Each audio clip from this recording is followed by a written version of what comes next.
তৃতীয় অধ্যায় শিব এবং সতীর বার্তালাপ। শ্লোক 1। मैत्रेय उवाच सदा विद्विषतोरेवं कालो वैध्रियमाणयोः जामातु शशुरस्यापि सुमहानति चक्रमे। অনুবাদ: মৈত্রেয় বললেন, এইভাবে দীর্ঘকাল ধরে শ্বশুর এবং জামাতা অর্থাৎ দক্ষ এবং শিবের বিদ্বেষভাব বর্তমান ছিল। তাৎপর্য: পূর্ববর্তী শ্লোকে ইতিমধ্যেই বর্ণনা করা হয়েছে যে শিব এবং দক্ষের মধ্যে ভুল বোঝাবুঝির কারণ সম্বন্ধে বিদুর মৈত্রেয় ঋষিকে জিজ্ঞাসা করেছিলেন। আরেকটি প্রশ্ন ছিল দক্ষ এবং তার জামাতার মধ্যে এই কলহের ফলে সতী কেন দেহত্যাগ করেছিলেন। সতীর দেহত্যাগের প্রধান কারণ ছিল যে তার পিতা দক্ষ আরেকটি যজ্ঞ অনুষ্ঠান করেছিলেন যাতে শিবকে আমন্ত্রণ করা হয়নি। সাধারণত যদিও প্রতিটি যজ্ঞের উদ্দেশ্য হচ্ছে পরমেশ্বর ভগবান শ্রী বিষ্ণুর সন্তুষ্টি বিধান করা, তবুও সমস্ত দেবতারাও বিশেষ করে ব্রহ্মা, শিব এবং ইন্দ্র, চন্দ্র আদি মুখ্য দেবতারা নিমন্ত্রিত হন এবং তারা যজ্ঞে অংশগ্রহণ করেন। বলা হয় যে সমস্ত দেবতারা যদি উপস্থিত না থাকেন তাহলে যজ্ঞ পূর্ণ হয় না। কিন্তু শ্বশুর এবং জামাতার মধ্যে এই বিদ্বেষের ফলে দক্ষ আরেকটি যজ্ঞ অনুষ্ঠান করেছিলেন যাতে শিবকে নিমন্ত্রণ করা হয়নি। ব্রহ্মা দক্ষকে মুখ্য প্রজাপতি রূপে নিযুক্ত করেছিলেন এবং তিনি ছিলেন ব্রহ্মার পুত্র, তাই তার পদটি ছিল অতি উচ্চ এবং তার ফলে তিনি অত্যন্ত দাম্ভিক হয়ে গিয়েছিলেন। শ্লোক 2। यदाभिषिक्तो दक्षस्तु ब्रह्मणा परमेष्ठिना प्रजापतीनां सर्वेषा माधिपत्ये स्मयोऽभवत्। অনুবাদ: ব্রহ্মা যখন দক্ষকে সমস্ত প্রজাপতিদের অধিপতির পদে অভিষিক্ত করেন তখন দক্ষ অত্যন্ত গর্বোদ্ধত হয়েছিলেন। তাৎপর্য: দক্ষ যদিও ঈর্ষাপরায়ণ ছিলেন এবং শিবের প্রতি বৈরী ভাবাপন্ন ছিলেন, তবুও তাকে প্রজাপতিদের অধিপতির পদে নিযুক্ত করা হয়েছিল। সেটি ছিল তার অত্যধিক গর্বের কারণ। কেউ যখন তার জড়জাগতিক সম্পদের গর্বে গর্বিত হয় তখন সে যে কোনো ভয়ঙ্কর কার্য করতে পারে এবং তাই দক্ষ অহংকারে মত্ত হয়ে আচরণ করেছিলেন। এই অধ্যায়ে তার বর্ণনা করা হয়েছে। শ্লোক 3। इष्ट्वा स वाजपेयेन ब्रह्मिष्ठानभिभूय च बृहस्पतिसवं नाम समारेभे कृतोत्तमम्। অনুবাদ: দক্ষ বাজপেয় নামক এক যজ্ঞ শুরু করেছিলেন এবং ব্রহ্মার সমর্থন সম্বন্ধে তার অত্যন্ত দৃঢ় বিশ্বাস হয়েছিল। তারপর তিনি বৃহস্পতি সব নামক আরেকটি যজ্ঞ অনুষ্ঠান করেছিলেন। তাৎপর্য: বেদে নির্দেশ দেওয়া হয়েছে যে বৃহস্পতি সব যজ্ঞ করার পূর্বে বাজপেয় নামক যজ্ঞ অনুষ্ঠান করা উচিত। এই সমস্ত যজ্ঞ অনুষ্ঠান করার সময় দক্ষ শিবের মতো একজন মহান ভক্তকে উপেক্ষা করেছিলেন। বৈদিক শাস্ত্রের নির্দেশ অনুসারে দেবতারা যজ্ঞ অনুষ্ঠানে অংশগ্রহণের এবং যজ্ঞ ভাগ লাভের অধিকারী, কিন্তু দক্ষ তাদের উপেক্ষা করতে চেয়েছিলেন। সমস্ত যজ্ঞেরই উদ্দেশ্য হচ্ছে ভগবান শ্রীবিষ্ণুর সন্তুষ্টি বিধান করা, কিন্তু ভগবান বিষ্ণুর সঙ্গে তার সমস্ত ভক্তরাও রয়েছেন। ব্রহ্মা, শিব এবং অন্যান্য দেবতারা সকলেই পরমেশ্বর ভগবান শ্রীবিষ্ণুর বিশ্বস্ত সেবক, তাই তাদের ছাড়া বিষ্ণু কখনো সন্তুষ্ট হন না। কিন্তু দক্ষ তার ক্ষমতার গর্বে গর্বিত হয়ে ব্রহ্মা এবং শিবকে এই যজ্ঞ থেকে বঞ্চিত করতে চেয়েছিলেন। তিনি মনে করেছিলেন যে বিষ্ণুর সন্তুষ্টি বিধান করা হলে আর তার অনুগামীদের সন্তুষ্টি বিধান করার কোনো প্রয়োজন হয় না, কিন্তু সেটি পন্থা নয়। বিষ্ণু চান যে তার অনুগামীরা সর্বপ্রথমে সন্তুষ্ট হন। ভগবান শ্রীকৃষ্ণ বলেছেন, মদ ভক্ত পূজাভ্যধিকা, আমার ভক্তের পূজা আমার পূজার থেকেও শ্রেষ্ঠ। তেমনি শিব পুরাণে উল্লেখ করা হয়েছে যে সর্বশ্রেষ্ঠ আরাধনা হচ্ছে বিষ্ণুর আরাধনা, কিন্তু তার থেকেও শ্রেষ্ঠ হচ্ছে কৃষ্ণ ভক্তের পূজা। তাই দক্ষ যে সমস্ত যজ্ঞে শিবকে উপেক্ষা করতে বদ্ধপরিকর হয়েছিলেন তা যথাযথ ছিল না। শ্লোক 4। तस्मिन् ब्रह्मर्षयः सर्वे देवर्षि पितृदेवताः आसन् कृतस्वस्त्येनास् तत्पत्न्यश्च सभर्तृकाः।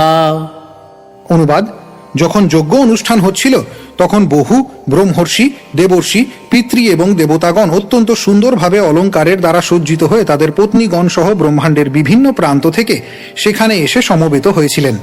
তাৎপর্য: বিবাহ, যজ্ঞ, পূজা ইত্যাদি যে কোনো শুভ অনুষ্ঠানে বিবাহিতা রমণীরা যখন অলঙ্কার, সুন্দর বস্ত্র এবং অঙ্গরাগের দ্বারা সুন্দরভাবে সজ্জিত হয়ে অংশগ্রহণ করেন তখন তা শুভ বলে মনে করা হয়। এইগুলি হচ্ছে শুভ লক্ষণ। বৃহস্পতি সব নামক সেই মহান যজ্ঞে বহু স্বর্গ রমণীরা তাদের দেবর্ষি, দেবতা এবং রাজর্ষি পতিগণ সহ সেখানে সমবেত হয়েছিলেন। এই শ্লোকে বিশেষভাবে উল্লেখ করা হয়েছে যে তারা তাদের পতিদের সঙ্গে সেখানে এসেছিলেন, কারণ কোনো রমণী যখন সুন্দরভাবে সজ্জিতা হন তখন তার পতি অত্যন্ত আনন্দিত হন। দেবপত্নী এবং ঋষি পত্নীদের শয্যা, তাদের অলঙ্কার ও বেশভূষা এবং দেবতা ও ঋষিদের প্রসন্নতা, এই সমস্ত ছিল সেই উৎসবের শুভ চিহ্ন। শ্লোক 5 থেকে 7। तदुपश्रुत्य नभसि खेचराणां प्रजल्पतां सती दाक्षायणी देवी पितृयज्ञमहोत्सवम् व्रजन्ति सर्वतो दिग्भ्यो उपदेवो वरस्त्रियः विमानयाना सप्रेष्ठा निष्ककण्ठी सुवाससः दृष्ट्वा सनिलयाभ्यासे लोलाक्षीर्मृष्टकुण्डलाः पतिं भूतपतिं देव मोत्सुक्यादभ्यभाषत। অনুবাদ: পরম সাধ্বী দক্ষ কন্যা সতী গগন মার্গে বিচরণকারী স্বর্গলোকবাসীদের পরস্পর আলোচনায় শুনতে পেয়েছিলেন যে তার পিতা এক মহান যজ্ঞ করছেন। যখন তিনি দেখলেন যে সমস্ত দিক থেকে স্বর্গবাসীদের উজ্জ্বল মৃগনয়না পত্নীগণ অতি সুন্দর বসনে এবং কণ্ঠহার ও কর্ণকুণ্ডলে বিভূষিতা হয়ে তাদের পতিদের সঙ্গে সেই যজ্ঞে যোগদান করার জন্য চলেছেন, তখন তিনি তার পতি ভূতনাথের কাছে গিয়ে পরম ঔৎসুক্য সহকারে এই কথাগুলি বলেছিলেন। তাৎপর্য: এখানে বোঝা যায় যে শিবের আলয় এই লোকে নয়, অন্তরিক্ষে অন্য কোথাও। তা না হলে সতী কিভাবে বিভিন্ন দিক থেকে এই লোকের দিকে বিমানগুলি উড়ে আসতে দেখেছিলেন এবং বিমানের যাত্রীদের দক্ষের মহাযজ্ঞ অনুষ্ঠানের কথা আলোচনা করতে শুনেছিলেন? সতীকে এখানে দাক্ষায়ণী বলে বর্ণনা করা হয়েছে কারণ তিনি ছিলেন দক্ষের কন্যা। উপদেব বর শব্দে গন্ধর্ব, কিন্নর এবং উরগদের মতো নিকৃষ্ট স্তরের দেবতাদের কথা বলা হয়েছে, যারা ঠিক দেবতা নন, দেবতা এবং মনুষ্যদের মাঝামাঝি স্তরের প্রাণী। তারাও বিমানে চড়ে আসছিলেন। স্বনিলয়াভ্যাসে শব্দটি ইঙ্গিত করে যে তারা তাদের আবাস স্থলের খুব কাছ দিয়ে যাচ্ছিলেন। এখানে স্বর্গবাসীদের পত্নীদের বেশভূষা এবং তাদের শারীরিক গঠনের খুব সুন্দর বর্ণনা করা হয়েছে। তাদের নেত্র ছিল চঞ্চল, তাদের কুণ্ডল এবং অন্যান্য অলঙ্কার উজ্জ্বলভাবে তাদের অঙ্গে শোভা পাচ্ছিল। তাদের পরনে ছিল অতি সুন্দর বস্ত্র এবং তাদের সকলেরই কণ্ঠহারের সঙ্গে সংলগ্ন ছিল বিশেষ প্রকারের সম্পুট। প্রতিটি রমণী তাদের পতির সঙ্গে ছিলেন। এইভাবে তাদের এত সুন্দর দেখাচ্ছিল যে দাক্ষায়ণী সতীর ইচ্ছা হয়েছিল তাদেরই মতো সজ্জিত হয়ে তার পতিসহ সেই যজ্ঞে যাওয়ার। এটি স্ত্রীলোকদের একটি স্বাভাবিক প্রবৃত্তি। শ্লোক 8। सत्युवाच प्रजापतेस्ते श्वशुरस्य साम्प्रतं निर्यापितो यज्ञमहोत्सवः किल वयं च तत्राभिसराम वामते यद्यर्थितामी विबुधा व्रजन्तिः। অনুবাদ: সতী বললেন, হে প্রিয় পতি শিব, আপনার শ্বশুর এখন এক মহাযজ্ঞ সম্পাদন করছেন এবং সেই যজ্ঞে নিমন্ত্রিত হয়ে সমস্ত দেবতারা সেখানে যাচ্ছেন। যদি আপনার ইচ্ছা হয় তবে চলুন, আমরাও সেখানে যাই। তাৎপর্য: সতী তার পিতা এবং পতির মধ্যে যে মনোমালিন্য চলছিল তা জানতেন, কিন্তু তা সত্ত্বেও তিনি তার পতি শিবকে বলেছিলেন যে যেহেতু তার পিতার গৃহে এই রকম একটি যজ্ঞ অনুষ্ঠান হচ্ছিল এবং সমস্ত দেবতারা সেখানে যাচ্ছিলেন, তাই তিনিও সেখানে যেতে চান। কিন্তু তিনি তার ইচ্ছা সরাসরিভাবে প্রকাশ করতে পারেননি এবং তাই তিনি তার পতিকে বলেছিলেন যে যদি তার ইচ্ছা হয় তাহলে তিনিও তার সঙ্গে যেতে পারেন। পক্ষান্তরে বলা যায় যে তিনি তার পতির কাছে তার মনোবাঞ্ছা অত্যন্ত বিনীতভাবে ব্যক্ত করেছিলেন। শ্লোক 9। तस्मिन् भगिन्यो मम भर्तृभिः स्वकैर्ध्रुवं गमिष्यन्ति सुहृद्दिक्षवः अहं च तस्मिन् भवताभिकामये सहोपनीतं परिबर्हमर्हितुम्। অনুবাদ: মনে হয় আমার ভগিনীরাও তাদের পতিদের সঙ্গে আত্মীয় স্বজনদের দর্শন করার বাসনায় সেই মহাযজ্ঞ অনুষ্ঠানে গিয়েছেন। আমার পিতৃপ্রদত্ত অলঙ্কারে সজ্জিত হয়ে আমিও সেই সভায় যোগদান করার জন্য যেতে চাই। তাৎপর্য: স্ত্রী লোকেরা স্বাভাবিকভাবে অলঙ্কার এবং সুন্দর বেশভূষায় সজ্জিত হয়ে তাদের পতিদের সঙ্গে সামাজিক উৎসবে আত্মীয় স্বজন ও বন্ধু বান্ধবদের সঙ্গে যোগদান করতে চান এবং এইভাবে জীবনে আনন্দ উপভোগ করতে চান। এই প্রবণতাটি অস্বাভাবিক নয়, কারণ জড় সুখভোগের মূল হচ্ছে নারী। তাই সংস্কৃত ভাষায় স্ত্রী শব্দটির অর্থ হচ্ছে যে জড় সুখভোগের ক্ষেত্র বিস্তার করে। জড়জগতে স্ত্রী এবং পুরুষের মধ্যে এক আকর্ষণ রয়েছে, সেটি বদ্ধ জীবনের ব্যবস্থা। স্ত্রী পুরুষকে আকর্ষণ করে এবং তার ফলে গৃহ, বিত্ত, সন্তান সন্ততি এবং বন্ধু বান্ধব সমন্বিত জড়জাগতিক কার্যকলাপের ক্ষেত্র বর্ধিত হতে থাকে এবং তাই জড়জাগতিক আবশ্যকতাগুলি কমাবার পরিবর্তে মানুষ জড় সুখভোগে আবদ্ধ হয়ে পড়ে। কিন্তু শ্রী শিব ভিন্ন প্রকৃতির, তাই তার নাম শিব। যদিও তার পত্নী সতী ছিলেন একজন মহান প্রজাপতি কন্যা এবং ব্রহ্মার অনুরোধে তার হস্তে সতীকে সম্প্রদান করা হয়েছিল, তবুও তিনি জড়জাগতিক সুখ ভোগের প্রতি একেবারেই আসক্ত ছিলেন না। কিন্তু শিব অনাসক্ত হলেও একজন স্ত্রী এবং রাজকন্যা রূপে সতী সুখ ভোগ করতে চেয়েছিলেন। তার অন্যান্য ভগিনীদের মতো তিনিও তার পিতৃগৃহে যেতে চেয়েছিলেন এবং সেখানে তাদের সঙ্গে সাক্ষাৎ করে সামাজিক জীবনের সুখ উপভোগ করতে চেয়েছিলেন। এখানে তিনি বিশেষভাবে ইঙ্গিত করেছেন যে তার পিতৃদত্ত অলঙ্কারে তিনি সজ্জিত হতে চেয়েছিলেন। তিনি বলেননি যে তিনি তার পতিদত্ত অলঙ্কারে সজ্জিত হবেন, কারণ তার পতি এই সমস্ত বিষয়ে সম্পূর্ণরূপে উদাসীন। তিনি জানতেন না কিভাবে তার পত্নীকে সাজাতে হয় এবং সামাজিক অনুষ্ঠানে অংশগ্রহণ করতে হয়, কারণ তিনি সর্বদাই পরমেশ্বর ভগবানের চিন্তায় আনন্দমগ্ন ছিলেন।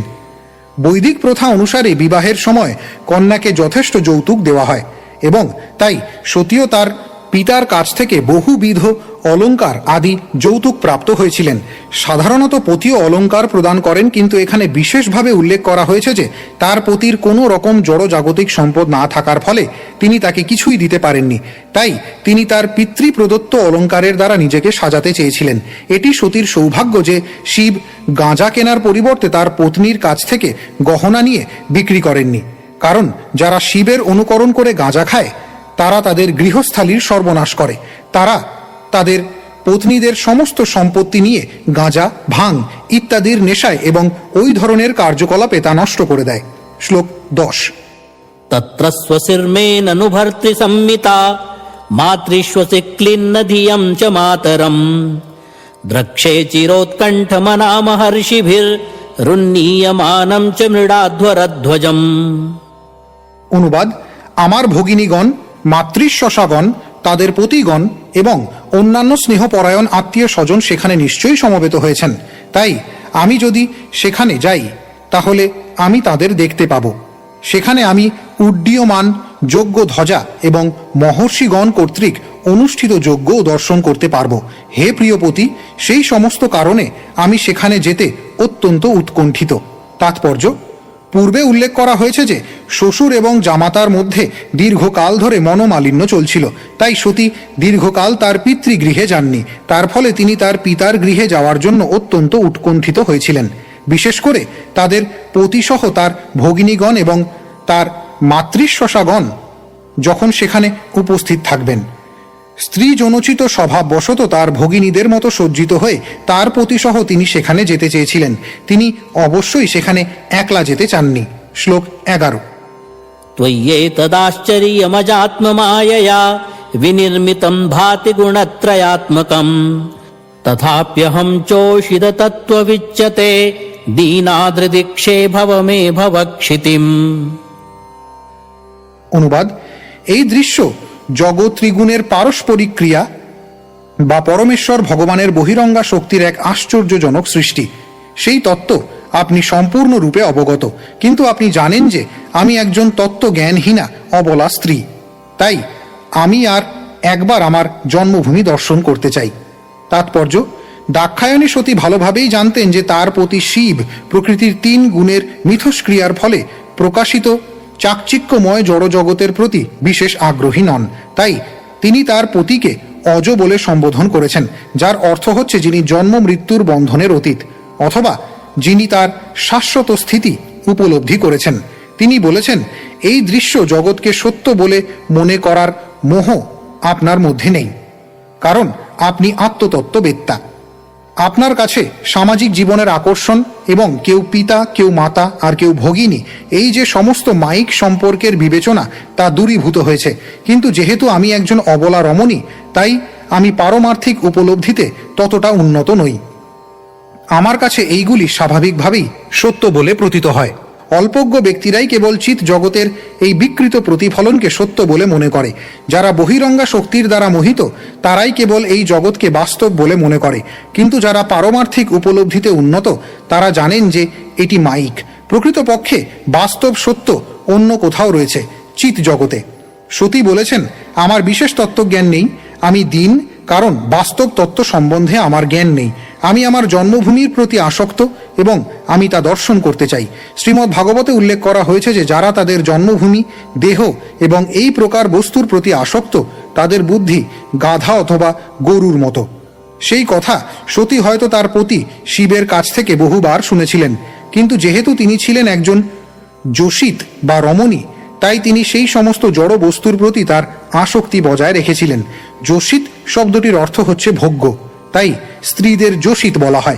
আধ্যাত্মিক উন্নতির পথে যোষিত সঙ্গ সর্বতোভাবে বর্জনীয়, কারণ কেউ যদি যোষিতের হস্তে ক্রীড়নক হয় তাহলে তার পারমার্থিক উন্নতি সর্বতোভাবে স্তব্ধ হয়ে যায়।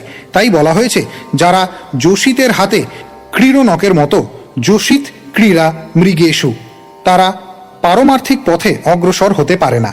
শ্লোক 12। पश्य प्रयान्तिरभवान्ययोषितो प्यलङ्कृताः कान्तसखावरूथशः यासां व्रजद्भिः शितिकण्ठमण्डितं नमो विमानैकलहंस पाण्डुभिः। অনুবাদ, হে অভব, হে নীলকণ্ঠ, কেবল আমার আত্মীয় স্বজনেরাই নয়, অন্য রমণীরাও সুন্দর অলঙ্কার এবং বেশভূষায় বিভূষিতা হয়ে তাদের পতি এবং বন্ধুদের সঙ্গে সেখানে যাচ্ছেন। দেখুন তাদের শ্বেত বিমানসমূহ কিভাবে সমস্ত আকাশকে সুশোভিত করেছে। তাৎপর্য, শিব যদিও সাধারণত ভব নামে পরিচিত, যার জন্ম হয়েছে, তবুও এখানে তাকে অভব বলে সম্বোধন করা হয়েছে, যার অর্থ হচ্ছে যার কখনো জন্ম হয় না।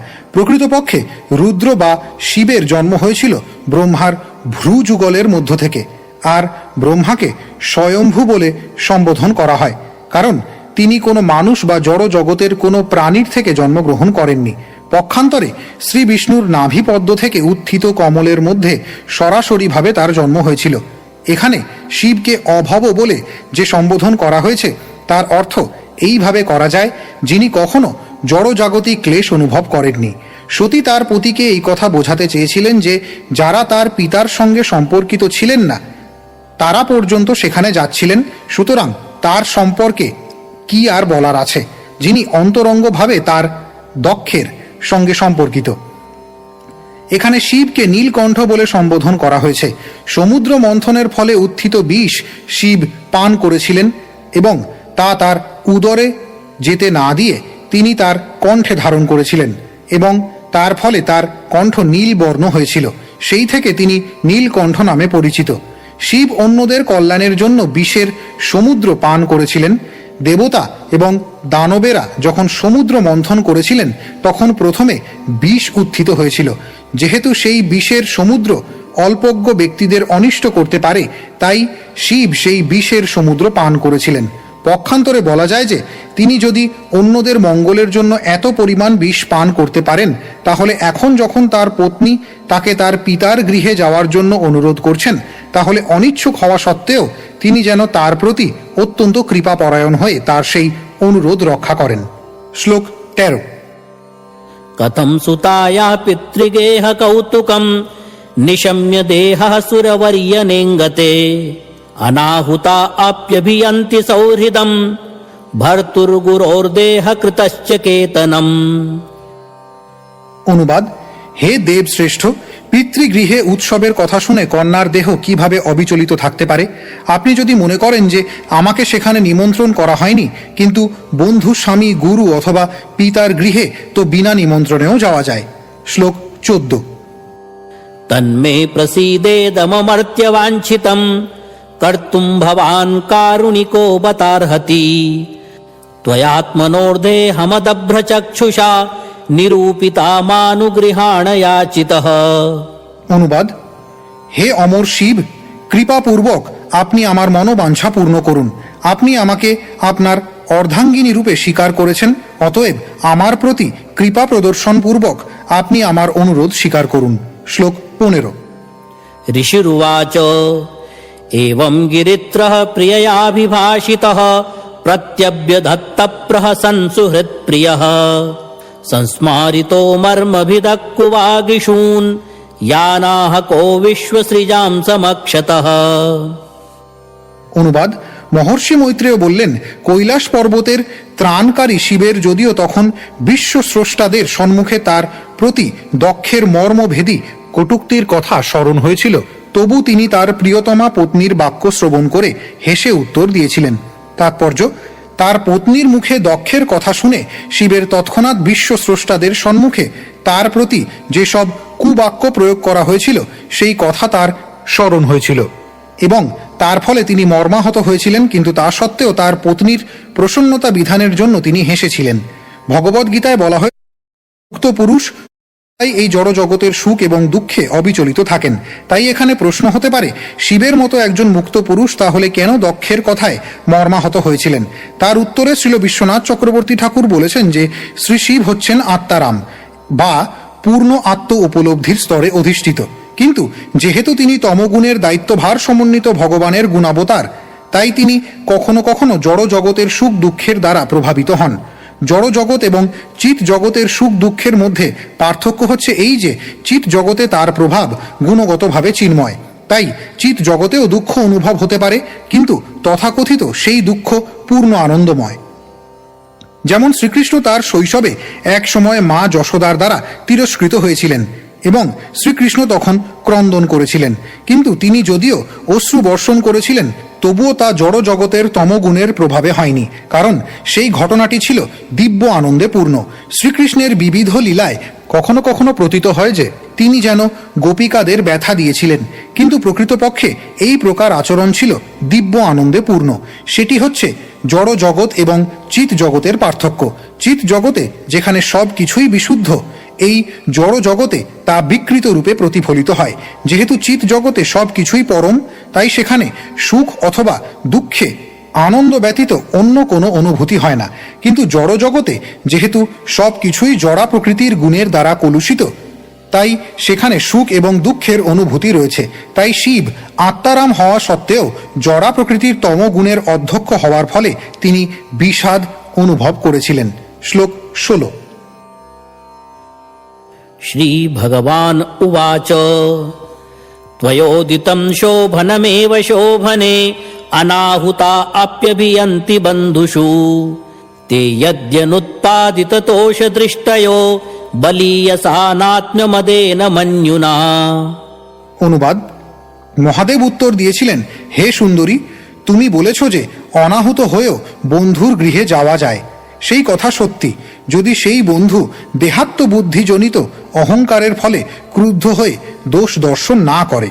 তাৎপর্য: শিব পূর্বেই দর্শন করেছিলেন যে সতী তার পিতার গৃহে যাওয়া মাত্রই তার পিতা দক্ষ দেহাত্মবুদ্ধিজনিত দম্ভের ফলে সতী নির্দোষ হওয়া সত্ত্বেও তার প্রতি নির্দয়ভাবে ক্রুদ্ধ হবেন।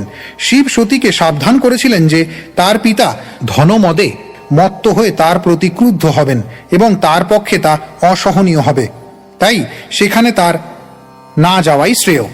শিব তা ইতিপূর্বেই অনুভব করেছিলেন, কারণ তিনি নির্দোষ হওয়া সত্ত্বেও দক্ষ তাকে নানা প্রকার কর্কশ বাক্যের দ্বারা তিরস্কার করেছিলেন। শ্লোক 17। विद्या तपो वित्तव पूर्वयकुलैर् सतां गुणैः षड्भिरसत्तमेत्तरैः स्मृतौ हतायामृतमान दुर्दृशः स्तब्धा न पश्यन्ति हि धाम भूयसाम्। অনুবাদ: বিদ্যা, তপস্যা, বিত্ত, সৌন্দর্য, যৌবন এবং আভিজাত্য এই 6টি মহাত্মাদের গুণ, কিন্তু যারা সেগুলি লাভ করার ফলে গর্বান্ধ হয় এবং তার ফলে তাদের সদ্বুদ্ধি বা বিবেক হারিয়ে ফেলে, তখন তারা মহৎ ব্যক্তিদের মহিমা দর্শন করতে পারে না। তাৎপর্য: কেউ প্রশ্ন করতে পারে যে দক্ষ যেহেতু অত্যন্ত বিদ্বান, ধনবান এবং তপস্বী ছিলেন এবং অতি উচ্চ কুলে তার জন্ম হয়েছিল, তাহলে তিনি কিভাবে অনর্থক অন্যের প্রতি ক্রুদ্ধ হয়েছিলেন? তার উত্তর হচ্ছে যে বিদ্যা, আভিজাত্য, সৌন্দর্য এবং বিত্ত লাভ করার ফলে কেউ যখন গর্বোদ্ধত হয় তখন তা অত্যন্ত খারাপ ফল প্রসব করে। দুধ অমৃতবৎ, কিন্তু সেই দুধ যখন বিষধর সর্পের দ্বারা স্পৃষ্ট হয় তখন তা গরলে পরিণত হয়। তেমনি বিদ্যা, ধন, সৌন্দর্য, আভিজাত্য ইত্যাদি গুণগুলি নিঃসন্দেহে খুবই ভালো, কিন্তু সেগুলি যখন কোনো বিদ্বেষপরায়ণ ব্যক্তিকে অলঙ্কৃত করে তখন তা বিপরীতভাবে ক্রিয়া করে। সেই সম্পর্কে চাণক্য পণ্ডিত আরেকটি দৃষ্টান্ত দিয়েছেন। সর্পের মাথায় মণি থাকলেও তা ভয়ঙ্কর, কারণ সে হচ্ছে একটি সর্প। সর্প স্বভাবতই অন্য প্রাণীদের প্রতি ঈর্ষাপরায়ণ। তারা নির্দোষ হলেও সর্প তাদের প্রতি ঈর্ষাপরায়ণ হয়। সর্পের স্বভাবই হচ্ছে নিরীহ প্রাণীদের দংশন করা। তেমনি দক্ষ যদিও বহু জড়জাগতিক গুণে গুণান্বিত ছিলেন, তা সত্ত্বেও তার সম্পদের গর্বে গর্বিত হওয়ার ফলে এবং ঈর্ষাপরায়ণ হওয়ার ফলে তার সমস্ত গুণগুলি কলুষিত হয়ে গিয়েছিল। তাই কখনো কখনো পারমার্থিক চেতনায় বা কৃষ্ণ ভাবনায় উন্নতিকামী ব্যক্তিদের পক্ষে এই সমস্ত জড়জাগতিক সম্পদ প্রতিবন্ধক স্বরূপ হয়। শ্রীকৃষ্ণের বন্দনা করার সময় কুন্তী দেবী তাকে অকিঞ্চন গোচর বলে সম্বোধন করেছেন, অর্থাৎ জড়জাগতিক বিষয় যারা সম্পূর্ণ নিঃস্ব তাদের পক্ষে তাকে প্রাপ্ত হওয়া সহজ। কৃষ্ণ ভাবনায় উন্নতি সাধন করার জন্য জড়জাগতিক সম্পদ থেকে বঞ্চিত হওয়া লাভজনক। যদিও কেউ যখন পরমেশ্বর ভগবানের সঙ্গে তার নিত্য সম্পর্ক অবগত হয়ে তার সমস্ত জড়জাগতিক সম্পদ যেমন বিদ্যা, সৌন্দর্য, আভিজাত্য ইত্যাদি ভগবানের সেবায় সদ্ব্যবহার করতে পারেন, তখন এই সমস্ত সম্পদ মহিমান্বিত হয়। পক্ষান্তরে বলা যায় যে কৃষ্ণ ভাবনাময় না হলে এই জড়জাগতিক সম্পদ শূন্যে পরিণত হয়, কিন্তু যখন সেই শূন্য পরম একের সঙ্গে যুক্ত হয় তখন তার মান 10 গুণ বৃদ্ধি পায়। পরম একের পাশে অবস্থিত না হওয়া পর্যন্ত শূন্য সর্বদা শূন্যই থাকে। তা শত সহস্র যত শূন্যই যোগ দেওয়া হোক না কেন তার মূল্য শূন্যই থাকে। জড়জাগতিক সম্পদ যদি পরমেশ্বর ভগবানের সেবায় ব্যবহৃত না হয় তাহলে তা সেই সম্পদের অধিকারীকে অধঃপতিত করে সর্বনাশ সাধন করতে পারে। শ্লোক 18। नैतादृशानां स्वजनव्यपेक्षया गृहान् प्रतीयादनवस्थितात्मनाम् येभ्यागतान् वक्रधियाभिचक्षते आरोपितभ्रूभिरमर्षणाक्षिभिः। অনুবাদ: যারা অসংযত চিত্ত হওয়ার ফলে অতিথিদের ভ্রুকুটি করাল ক্রোধ নেত্রে দর্শন করে তাদের আত্মীয় বা বন্ধু বলে মনে করেও তাদের গৃহে যাওয়া উচিত নয়।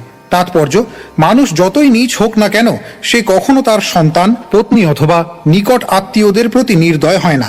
এমনকি একটি বাঘও তার শাবকদের প্রতি দয়ালু হয়, কারণ পশুরাও তাদের শাবকদের খুব ভালোভাবে রক্ষণাবেক্ষণ করে।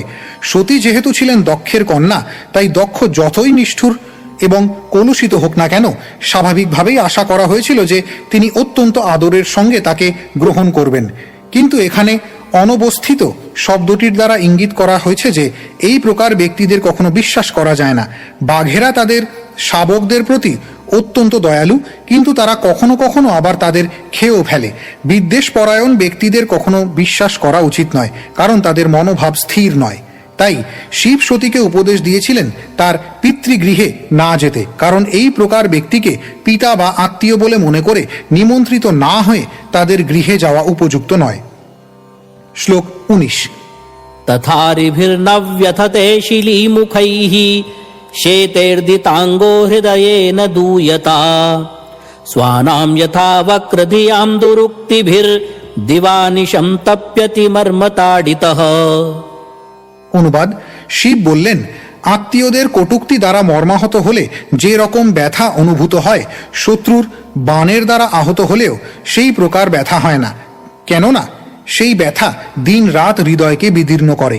তাৎপর্য: সতী হয়তো মনে করেছিলেন যে তিনি তার পিতৃগৃহে যাওয়ার ঝুঁকি নেবেন এবং যদি তার পিতা কিছু কটু কথা বলেনও তাহলে তিনি তা সহ্য করবেন, ঠিক যেমন পুত্র কখনো কখনো তার পিতা মাতার তিরস্কার সহ্য করে।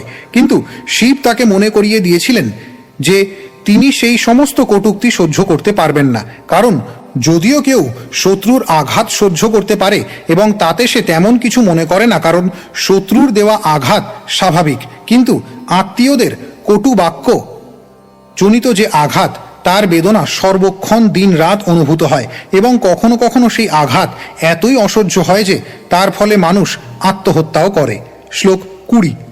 व्यक्तं तमुत्कृष्टगते प्रजापते प्रियात्मजानामसि सुभ्रुमे मता তথাপি মানম ন পিতু প্রপৎস্যসে মদাশ্রয়াৎ কঃ পরিতপ্যতে যতঃ। অনুবাদ: হে সুন্দরী, আমি জানি যে দক্ষের সমস্ত কন্যাদের মধ্যে তুমি হচ্ছ সব চাইতে আদরের কন্যা, কিন্তু আমার পত্নী বলে তুমি তার গৃহে সম্মান লাভ করবে না। পক্ষান্তরে আমার সঙ্গে সম্পর্কের ফলে তুমি দুঃখিত বোধ করবে। তাৎপর্য: শিব এই যুক্তি উত্থাপন করেছিলেন যে সতী যদিও তার পতি বিনা একাকী যেতে চেয়েছিলেন, তবুও তার প্রতি ভালোভাবে আচরণ করা হবে না, কারণ তিনি ছিলেন শিবের পত্নী।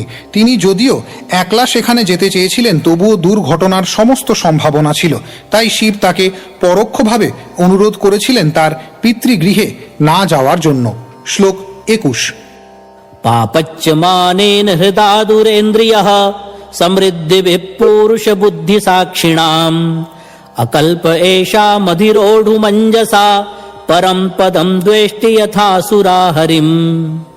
অনুবাদ: যারা অহংকারের দ্বারা পরিচালিত হওয়ার ফলে সর্বদা মন এবং ইন্দ্রিয়ের দ্বারা সন্তপ্ত হয়, তারা কখনো আত্মতত্ত্বজ্ঞ ব্যক্তিদের ঐশ্বর্য সহ্য করতে পারে না।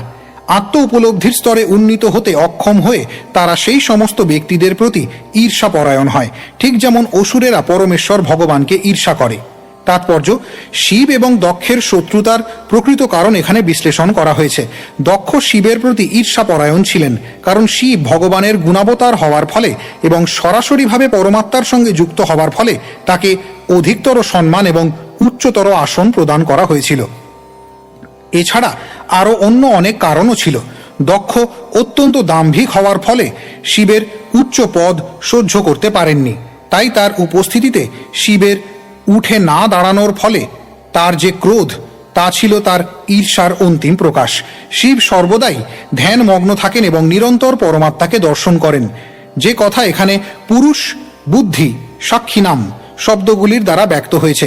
যার বুদ্ধি সর্বদাই পরমেশ্বর ভগবানের ধ্যানে মগ্ন থাকে, তিনি অত্যন্ত মহান এবং কেউই তার অনুকরণ করতে পারে না, বিশেষ করে সাধারণ মানুষেরা। দক্ষ যখন যজ্ঞস্থলে প্রবেশ করেছিলেন, তখন শিব ধ্যানমগ্ন ছিলেন এবং তাই হয়তো দক্ষকে প্রবেশ করতে দেখতে পাননি। কিন্তু দক্ষ সেই সুযোগে শিবের নিন্দা করেছিলেন, কারণ তিনি দীর্ঘকাল ধরে শিবের প্রতি বিদ্বেষ পোষণ করে আসছিলেন। যারা প্রকৃতই আত্মতত্ত্ববেত্তা, তারা প্রতিটি শরীরকে পরমেশ্বর ভগবানের মন্দির রূপে দর্শন করেন, কারণ পরমাত্মা রূপে পরমেশ্বর ভগবান প্রতিটি শরীরে বিরাজ করেন। কেউ যখন কোনো শরীরের প্রতি সম্মান প্রদর্শন করেন, তখন সেই সম্মান জড় দেহটিকে করা হয় না, পক্ষান্তরে সেই দেহে বিরাজমান পরমেশ্বর ভগবানকে করা হয়। তাই যিনি সর্বদা পরমেশ্বর ভগবানের ধ্যানে মগ্ন, তিনি সর্বক্ষণই তাকে প্রণতি নিবেদন করছেন। কিন্তু দক্ষ যেহেতু খুব একটা উন্নত চেতনা সম্পন্ন ছিলেন না, তাই তিনি মনে করেছিলেন যে জড় দেহটিকে প্রণতি নিবেদন করা হয়, এবং যেহেতু শিব তার জড় দেহটির প্রতি সম্মান প্রদর্শন করেননি, তাই তিনি তার প্রতি অত্যন্ত বিরূপ হয়েছিলেন। এই প্রকার ব্যক্তিরা শিবের মতো আত্মতত্ত্ববেত্তা পুরুষদের স্তরে উন্নীত হতে অক্ষম হয়ে সর্বদা তাদের প্রতি ঈর্ষাপরায়ণ হয়। এখানে যে দৃষ্টান্তটি দেওয়া হয়েছে তা অত্যন্ত উপযুক্ত। অসুর অথবা নাস্তিকেরা সর্বদাই পরমেশ্বর ভগবানের প্রতি ঈর্ষাপরায়ণ, তারা কেবল তাকে হত্যা করতে চায়। এই যুগেও আমরা দেখতে পাই যে কিছু তথাকথিত বিদ্বান, যারা কৃষ্ণের প্রতি ঈর্ষাপরায়ণ, তারাও ভগবদ্ গীতার ভাষ্য রচনা করছে।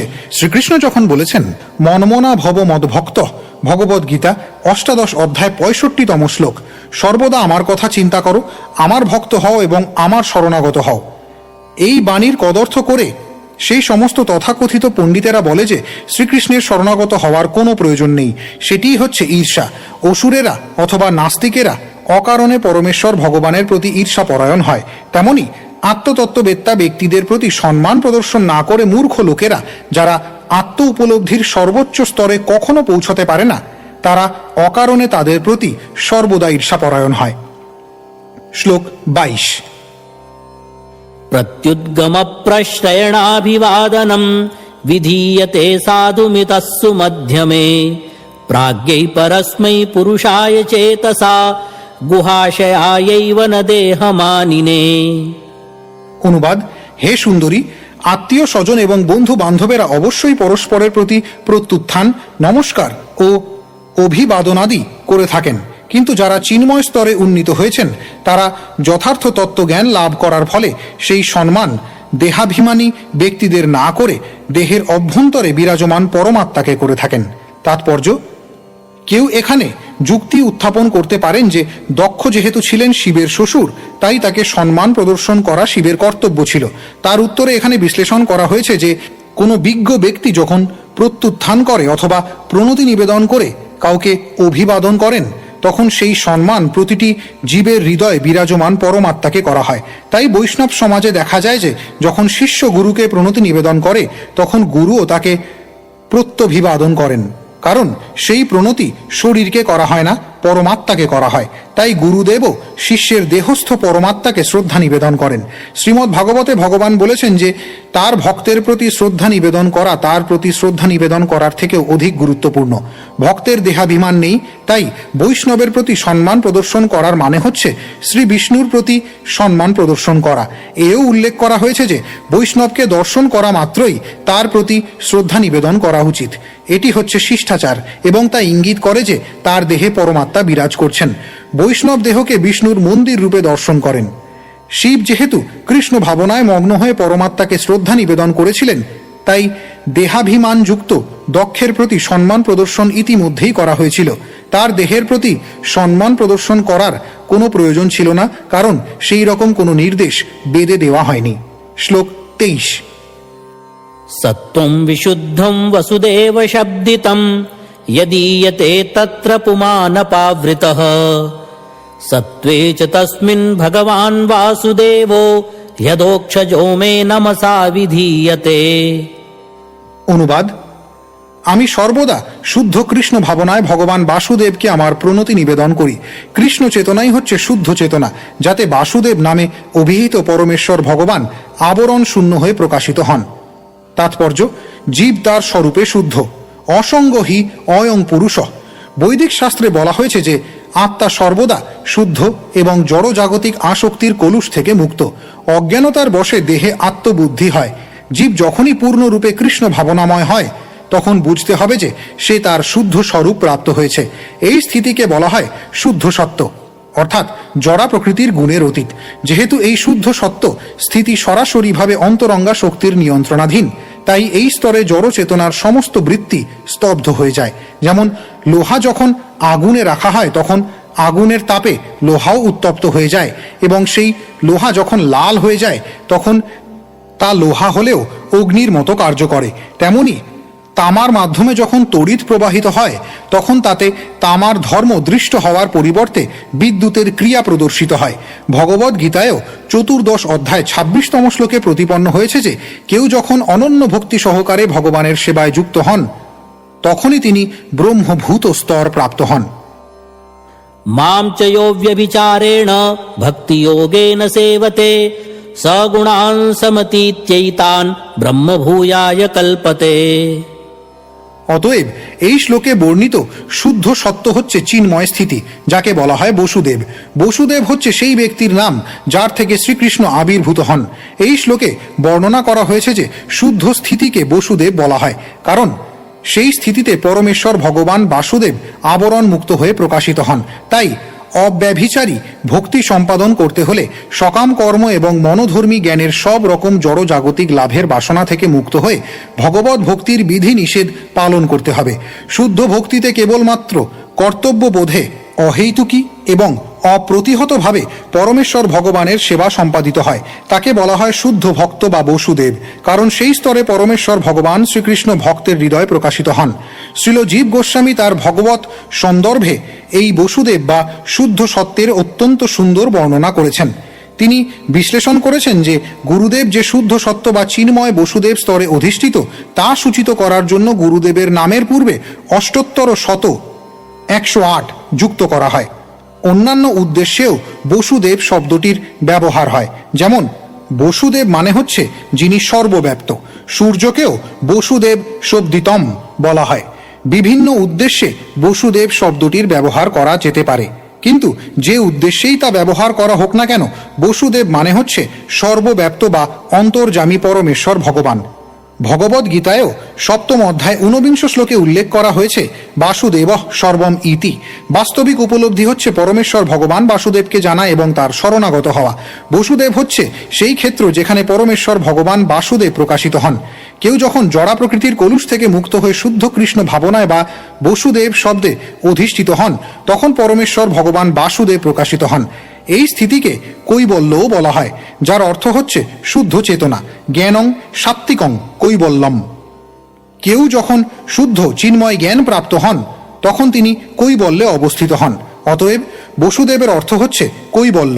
সাধারণত নির্বিশেষবাদীরা এই শব্দটির ব্যবহার করেন। নির্বিশেষ কৈবল্য আত্ম উপলব্ধির চরম স্তর নয়, কিন্তু কৃষ্ণ ভাবনাময় কৈবল্যে যখন কেউ পরমেশ্বর ভগবানকে জানতে পারেন তখন তিনি সার্থক হন। সেই শুদ্ধ স্থিতিতে শ্রবণ, কীর্তন, স্মরণ ইত্যাদির দ্বারা কৃষ্ণ তত্ত্ব জ্ঞানের বিকাশ হওয়ার ফলে পরমেশ্বর ভগবানকে জানা যায়। এই সমস্ত কার্যকলাপ পরমেশ্বর ভগবানের অন্তরঙ্গা শক্তির নির্দেশনায় হয়। এই শ্লোকে অন্তরঙ্গা শক্তির ক্রিয়াকে অপাবৃত, সমস্ত আবরণ থেকে মুক্ত বলে বর্ণনা করা হয়েছে। যেহেতু পরমেশ্বর ভগবানের নাম, রূপ, গুণ, পরিকর ইত্যাদি চিন্ময়, তাই তা জড়া প্রকৃতির অতীত এবং জড় ইন্দ্রিয়ের দ্বারা সেগুলির কোনোটি উপলব্ধি করা সম্ভব নয়। শুদ্ধ ভগবত ভক্তি সম্পাদনের ফলে ইন্দ্রিয়গুলি যখন নির্মল হয় তখন সেই শুদ্ধ ইন্দ্রিয়ের দ্বারা আবরণ মুক্ত শ্রীকৃষ্ণকে দর্শন করা যায়। ঋষিকেন ঋষিকেশ সে বনং ভক্তিরুচ্যতে। শুদ্ধ ইন্দ্রিয়ের দ্বারা আবরণ মুক্ত শ্রীকৃষ্ণকে দর্শন করা যায়। এখন কেউ প্রশ্ন করতে পারে যে ভক্তের শরীর যেহেতু প্রকৃতপক্ষে জড়, তাহলে তার জড় চক্ষু কিভাবে ভগবত ভক্তির প্রভাবে শুদ্ধ হতে পারে? শ্রী চৈতন্য মহাপ্রভু সেই সম্পর্কে একটি দৃষ্টান্ত দিয়ে বলেছেন যে তা ভগবত ভক্তির দ্বারা চিত্তরূপ দর্পণ মার্জন করার মতো। স্বচ্ছ দর্পণে অত্যন্ত স্পষ্টভাবে নিজের মুখ দর্শন করা যায়, তেমনি চিত্তরূপ দর্পণ মার্জন করার ফলে পরমেশ্বর ভগবান সম্বন্ধে স্পষ্ট ধারণা লাভ করা যায়। ভগবত গীতায় 8ম অধ্যায়ের 8ম শ্লোকে উল্লেখ করা হয়েছে অভ্যাস যোগ যুক্তেন। ভক্তি সহকারে কর্তব্য কর্ম সম্পাদনের ফলে চেতসা নান্য গামিনা, অথবা ভগবানের কথা শ্রবণ এবং তার মহিমা কীর্তনের ফলে মন যখন শ্রবণ এবং কীর্তনে মগ্ন হয় তখন আর তার মনকে অন্য কোথাও বিক্ষিপ্ত হতে দেওয়া হয় না। তখন পরমেশ্বর ভগবানকে উপলব্ধি করা যায়। শ্রী চৈতন্য মহাপ্রভু প্রতিপন্ন করেছেন যে শ্রবণ এবং কীর্তনের মাধ্যমে ভক্তিযোগ শুরু হয় এবং এই পদ্ধতির দ্বারা হৃদয় ও মন নির্মল হয়, যার ফলে পরমেশ্বর ভগবানের মুখমণ্ডল স্পষ্টভাবে দর্শন করা যায়। শিব বলেছেন যে যেহেতু তার হৃদয় সর্বদা ভগবান বাসুদেবের ভাবনায় পূর্ণ এবং যেহেতু পরমেশ্বর ভগবান তার হৃদয় ও মনে উপস্থিত রয়েছেন, তাই তিনি সর্বদাই পরমেশ্বর ভগবানকে প্রণতি নিবেদন করছেন। পক্ষান্তরে বলা যায় যে শিব সর্বদাই সমাধিমগ্ন। এই সমাধি ভক্তের নিয়ন্ত্রণাধীন নয়, তা বাসুদেবের নিয়ন্ত্রণাধীন, কারণ ভগবানের নির্দেশেই তার সমগ্র অন্তরঙ্গা শক্তি কার্য করে।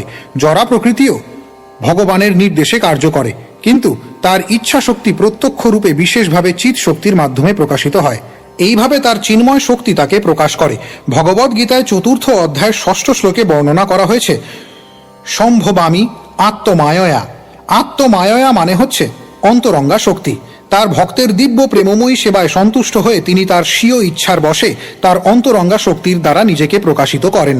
ভক্ত কখনো দাবি করেন না, হে ভগবান আপনি দয়া করে এখানে আসুন যাতে আমি আপনাকে দর্শন করতে পারি। ভগবানকে তার কাছে আসার জন্য অথবা তার সম্মুখে নৃত্য করার জন্য আদেশ দেওয়া ভক্তের কার্য নয়। তথাকথিত বহু ভক্ত রয়েছে যারা ভগবানকে আদেশ দেয় তিনি যেন তাদের সম্মুখে এসে নৃত্য করেন। ভগবান কিন্তু কারও আদেশের অধীন নন, কিন্তু তিনি যখন কারো শুদ্ধ ভক্তিতে সন্তুষ্ট হন তখন তিনি নিজেকে তার কাছে প্রকাশিত করেন। তাই এই শ্লোকে অধক্ষজ শব্দটির ব্যবহার অর্থবাচক, কারণ তা ইঙ্গিত করে যে পরমেশ্বর ভগবানকে উপলব্ধির ব্যাপারে আমাদের জড় ইন্দ্রিয়ের সমস্ত কার্যকলাপ ব্যর্থ হবে। কল্পনাপ্রবণ মনের দ্বারা কখনো পরমেশ্বর ভগবানকে উপলব্ধি করা যায় না, কিন্তু কেউ যদি চায় তাহলে সে তার ইন্দ্রিয়ের সমস্ত ভৌতিক বৃত্তিগুলি দমন করতে পারে এবং ভগবান তার চিন্ময় শক্তি প্রকাশ করার দ্বারা তার শুদ্ধ ভক্তের কাছে নিজেকে প্রকাশ করতে পারেন। পরমেশ্বর ভগবান যখন তার শুদ্ধ ভক্তের কাছে নিজেকে প্রকাশ করেন তখন তার প্রতি সশ্রদ্ধ প্রণতি নিবেদন করা ছাড়া ভক্তের আর অন্য কোনো কর্তব্য থাকে না। পরম তত্ত্ব তার ভক্তের কাছে তার রূপ প্রকাশ করেন। তিনি নিরাকার নন, বাসুদেব নিরাকার নন, কারণ এই শ্লোকে বর্ণনা করা হয়েছে যে ভগবান যখন নিজেকে প্রকাশিত করেন তখন ভক্ত তাকে প্রণতি নিবেদন করেন। প্রণতি কোনো ব্যক্তিকে নিবেদন করা হয়, নিরাকার বা নির্বিশেষ কোনো কিছুকে করা হয় না। মায়াবাদীরা ব্যাখ্যা করে যে বাসুদেব হচ্ছেন নির্বিশেষ, সেই মতবাদ কখনো স্বীকার করা উচিত নয়। ভগবদ্গীতায় বলা হয়েছে প্রপদ্যতে, অর্থাৎ মানুষ শরণাগত হয়। ব্যক্তির কাছেই শরণাগত হওয়া যায়, নির্বিশেষ অদ্বয়ের কাছে নয়। যখনই শরণাগতি বা প্রণতি নিবেদনের প্রশ্ন হয়, তখন শরণাগত হওয়ার বা প্রণতি নিবেদন করার মতো কোনো ব্যক্তি অবশ্যই থাকেন। শ্লোক 24। তত্তে নিরীক্ষো ন পিতাপি দেহকৃত দক্ষো মমদ্বিট্তদনুব্রতাশ্চ ये यो विश्वसृग्यज्ञगतं वरोरुमा মনাগসম দুর্বচসা করোত্তিরঃ। অনুবাদ: তোমার পিতা যদিও তোমার দেহের জন্মদাতা, তবুও যেহেতু তিনি এবং তার অনুগামীরা আমার প্রতি বিদ্বেষ পরায়ণ, তাই তাকে দর্শন করা তোমার উচিত নয়। হে বরাঙ্গনে, মাৎসর্য পরায়ণ হওয়ার ফলে আমার কোনো অপরাধ না থাকলেও নিষ্ঠুর বাক্যের দ্বারা তিনি আমাকে তিরস্কার করেছেন। তাৎপর্য: স্ত্রীর কাছে পতি এবং পিতা সমানভাবে পূজ্য। পতি যৌবনাবস্থায় স্ত্রীর রক্ষক, কিন্তু পিতা হচ্ছেন তার বাল্যাবস্থার রক্ষক। অতএব তারা উভয়ই পূজনীয়, কিন্তু পিতা দেহের জন্মদাতা হওয়ার ফলে বিশেষভাবে পূজনীয়। শিব সতীকে স্মরণ করিয়ে দিয়েছেন, তোমার পিতা নিঃসন্দেহে তোমার পূজনীয়, এমনকি আমার থেকেও অধিক পূজনীয়। কিন্তু সাবধানে থেকো, কারণ যদিও তিনি তোমার দেহদাতা, তবুও তিনি তোমার শরীরটি নিয়েও নিতে পারেন। কারণ তুমি যখন তোমার পিতাকে দর্শন করতে যাবে, তখন আমার সঙ্গে তোমার সম্পর্কের ফলে তিনি তোমাকে অপমান করতে পারেন। স্বজনকৃত অপমান মৃত্যুর থেকেও নিকৃষ্ট, বিশেষ করে কেউ যখন সুন্দর পরিস্থিতিতে অবস্থিত। শ্লোক 25। यदि व्रजिष्यस्यति हायमद्वचो भद्रं भवत्या न ततो भविष्यति सम्भावितस्य स्वजनात् पराभवो यदा स सद्यो मरणाय कल्पते। অনুবাদ: আমার এই উপদেশ সত্ত্বেও যদি তুমি আমার বাণী উপেক্ষা করে সেখানে যাও, তাহলে ভবিষ্যতে তোমার ভালো হবে না। তুমি অত্যন্ত সম্মানীয়া, এবং তুমি যদি তোমার স্বজনের দ্বারা অপমানিত হও, তাহলে সেই অপমান তৎক্ষণাৎ মৃত্যুতুল্য হবে। ইতি শ্রীমদ্ ভাগবতের 4th স্কন্ধের শিব এবং সতীর বার্তালাপ নামক 3য় অধ্যায়ের ভক্তি বেদান্ত তাৎপর্য।